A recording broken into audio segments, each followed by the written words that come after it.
This video is going to be short and sweet because I wanted to share my top 5 self-publishing tips. They cover pre-publishing, the actual publication of the book itself, and also a little bit of marketing and a little bit of that side of stuff. And so these are what I would consider the 5 most important things to consider when you decide to self-publish your book. I'm going to get the 2 most obvious tips out of the way right from the start, because if you've watched other videos on my channel, you've probably heard me say this before, but there's always somebody new out there who hasn't, and I think it's definitely worth repeating. I wish I had heard somebody repeat this to me back when I was starting out. So the first one is cover design, and I'll keep it short and sweet because I do have this whole playlist on cover design where I break down why your cover is what sells the book, and it's your biggest marketing tool. But say you know that and you just don't know what to do with that information, here's my actual tip on the subject. It's kind of multiple tips. First of all, hire a professional cover designer. They do not have to be expensive. I pay on average about $250 per cover, but there are cheaper options out there. There are also pre-made covers out there by very talented cover designers. So if you do your research, you can actually find some extremely gorgeous book covers out there for a great deal. The second thing though I would do is don't just buy any old cover. It could be beautiful, but it could be not right for your book or right for your genre. So the second most important thing is to research your genre and the covers in your genre extremely carefully. I'm talking about going on Amazon, finding your genre, digging down even deeper into subgenre after subgenre until you find the exact place where your book is going to live, and then look at the covers around that and look for similarities, things they have in common. You know, this is a really easy example, but if it's a romance book, you're gonna see couples on the cover, and usually the less clothes, the more heat. And then if it's a fantasy book, you're gonna see a lot of mystical elements, a lot brighter, more vivid colors that are kind of like not realistic, to kind of hint at this is not realistic. If it's historical fiction, there's going to be some sort of elements that say that on the cover, like maybe how the character dresses clearly conveys the time period or something like that. To sell a lot of books in self-publishing, your cover needs to stand on its own and be strong enough that it can tell the reader exactly what the book is about and if that book is for them. And readers do judge books by their cover. I know I've said that before, but it's worth saying again. So keep that in mind. I'm gonna jump off my soapbox, but this is one of my biggest things because I learned the hard way, and I talked about that a little bit more in this video on the mistakes I made as an author if you want to watch more on that. My second tip for self-publishing is about editors, professional editors. And yes, I've definitely harped on this a lot as well, so I won't go too crazy on it, but I did want to share some tips if you have been convinced by me in the past that a professional editor is valuable for making your book higher quality, helping you actually have great reviews on Amazon. There's so many reasons, making your writing quality better, your story better, and so on. So if I have convinced you, then here are some tips about the professional editing step. Oh my gosh, as I'm thinking about it, more are coming to me.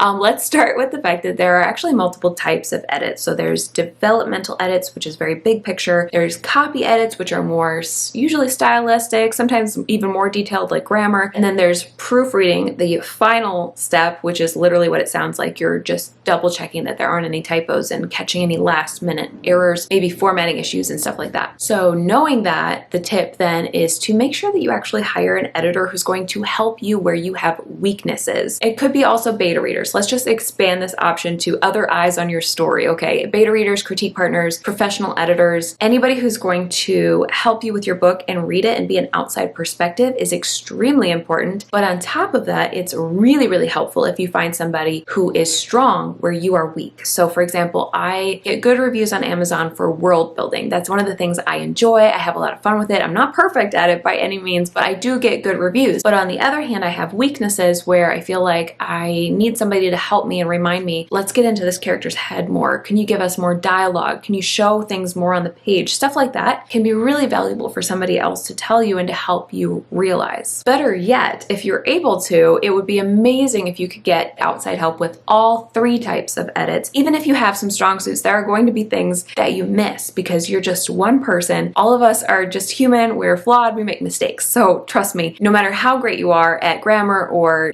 catching catching typos. I am like a spelling fanatic. That's one of my strengths, is like typos and grammatical issues. And I have author friends who can testify because we've swapped work and I've been able to catch things for them, and they can tell you that I am very, very careful. And yet in my own work, I still have typos that slip through that an editor catches for me, and that's extremely valuable. And that's why I am so incredibly thankful for editors, but also for beta readers and critique partners who help me with the developmental side of a story, and for other readers who help me with proofreading before a book comes out, because again, the more eyes on your story, the better. So that's kind of my last tip, I guess, for this step is, on top of a professional editor, get other outside eyes on your story prior to publishing, and that's going to take it to the next level. My third tip kind of covers before and after publishing, including marketing. It's just like everything. It's kind of an umbrella tip, and that is to research everything. Don't just go with the first thing. Don't go with what you hear another author did without researching it first and seeing if it's right for you. I did this a lot in the beginning. I saw a couple other authors who I admired and I was like, well, they did it, so I guess I have to do it. And there were things that I did that were really like pointless, unnecessary. I spent money on things that weren't worthwhile, and I learned the hard way how important it was to research everything, to actually dig deeper and make sure that I'd done my homework on if something was a good fit for me or not, or how to do something, or whatever the case may be. Like I said, this literally covers everything. There's so many different ways to write, so many different ways to publish, so many different companies to publish on, so many different ways to do ARCs, advanced reader copies, so many different ways to market on social media, or so many different social medias. You get the idea. Like, I don't think it's smart to just go, oh, well, everybody's on Instagram, I guess I have to do Instagram, because that's actually not the case. Or TikTok or YouTube. I've had people be like, oh, you must sell so many books from your YouTube channel. And honestly, no, I don't think I've ever seen my YouTube channel do any sort of like really big push for sales. Maybe a trickle here and there. But usually when I do promotions, I might put out a YouTube video and see very little change, and then I'll put out a different promotion somewhere else, like a newsletter or social media, and see a big influx of sales. And so I can tell that YouTube is actually not doing a whole lot, but on the outside, you might think that it is, and you might think, I have to do YouTube as an author. This is what I must do. And I'm here to tell you, this is why research is so important, to see if it's a good fit for you. The same thing goes for all those different publishing steps, some of which I've talked about already, like editors and cover design and marketing. And while I don't have time anymore, especially with the baby, to help people one-on-one, and I can't do any one-on-one coaching, I do actually have this course with Jessica Brody that I created very recently. It's already had over 500 students go through it. It has great reviews, and we talk about all sorts of things like how to format your books, your cover design, again, editors, and how to work with them and how to hire them, how to decide what to put on your book cover, how to do ARCs, how to do social media, how to do other types of marketing, how to upload your book to the different types of print-on-demand companies and what to look for and how royalties work, and so much more. So if you'd like to learn from me specifically on my entire self-publishing process, I do have that course linked below, and it's often on sale for $15, so you could click the link, save it, and keep an eye on it there if you would like to take that. I think it's a really good deal, and that just again fits under this umbrella of researching everything and gathering as much information as you possibly can,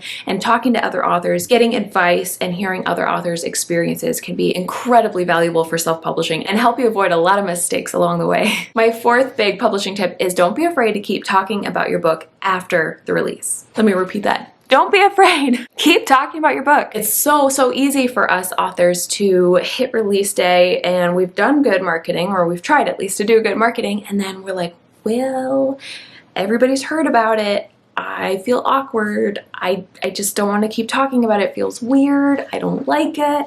And the truth is, everybody has not heard about your book. It might feel like it to you, but if you're on social media, if you have a newsletter, then in theory, it should be growing. There should be new people finding you on social media and your newsletter and your website too, all the time. And so you have to keep that in mind, and you have to realize that those people don't automatically know about your book unless you tell them. So many authors shy away from marketing. I can't tell you how many times I've heard authors say, I hate marketing, it's the worst, I feel uncomfortable, it makes me feel weird. And I have this video about why that is and why marketing feels sleazy and how to not be sleazy. But the short version is you don't have to be going around saying buy my book, because yeah, that is a little awkward. If you instead think of marketing as just talking about your book the way that you would talk about any other book, like a passionate reader. Like for example, I really love Marissa Meyer's series, The Lunar Chronicles, and how she took different fairy tales and retold them in a really unique way in a totally different type of world and setting, and she brought in characters from different retellings, but she wove their stories together. And so that's actually what I did with the Stolen Kingdom series, which is my series, is I took an Aladdin retelling. It was my main character Ari in a Persian type of world, and then I brought her through the whole series, but I also added in the Little Mermaid and the Genie Key, and then Beauty and the Beast and the Cursed Hunter, and then we have a Sleeping Beauty retelling in the Enchanted Crown, and these fairy tale retellings are brought together in a very similar way to the Lunar Chronicles. And right there, that was technically me marketing the book, but it was also just me talking about the book and being excited about it. And so I hope that gives you some relief that that's the type of talking about your book that I mean. I don't mean you have to go around being that obnoxious person who's like, have you bought my book yet? Can you buy my book? Because that is annoying and it is weird. I mean, find fresh, new, genuine ways to talk about your book and let readers who might not have heard of it know that it exists. Even after it has been released, continue to talk about your book. I mean, you wrote a whole book. So you did all that work for a reason, right? You want people to actually read it. So you can't be afraid to talk about it, because that will stop people from knowing about your book and being able to read it. And last but not least, my fifth tip is a really big one, and it took me so long. I feel like I'm still learning this one. It's really hard as an author to learn it, but that is that you cannot do everything. You can't do it all. You can't do all the marketing tactics out there. There's so many. There's not enough time in the day. Even when you're full-time like I am, there's seriously not enough time in the day. And on top of that, if you are trying to do all the things, like you're on all the social medias, you know, you're doing newsletters all the time, you're doing book bobs and promoting here and doing sales and whatnot, not only are you not able to be a master of anything and actually do anything well because you don't have enough time to learn it well enough to be good at it, but you don't have time to write your own books. And that's honestly the whole point, isn't it? Here is what I think the true secret is. When people say you have to be on XYZ social platform, this is where I sell books. Like, for example, I've heard that recently about TikTok. TikTok is amazing for selling books. It might be true, but the reason that I think it's true for those authors is because they don't do the 101 billion other things that we're being told we're supposed to do, and they focus on TikTok. They master it. They become extremely good at it. They pour tons of time into it. And again, they become a master of it so that they actually are effective at that thing. Or the same thing could be said about like Amazon ads. There are authors who are incredibly successful at Amazon ads. I don't have any Amazon ads running at this point in time, and I haven't for over a year, maybe 2 years even. I've only dabbled in it in my entire like 5 years of publishing. I've probably done ads for like 2 or 3 months total ever. And it's just not my thing. And if I was like throwing money at that, but also trying to do everything else that I do, I can never become a master of Amazon ads. But I do believe authors who say Amazon ads are the way that I sell books, the way, the secret to book sales, because they probably have poured all of their time and attention into that one thing,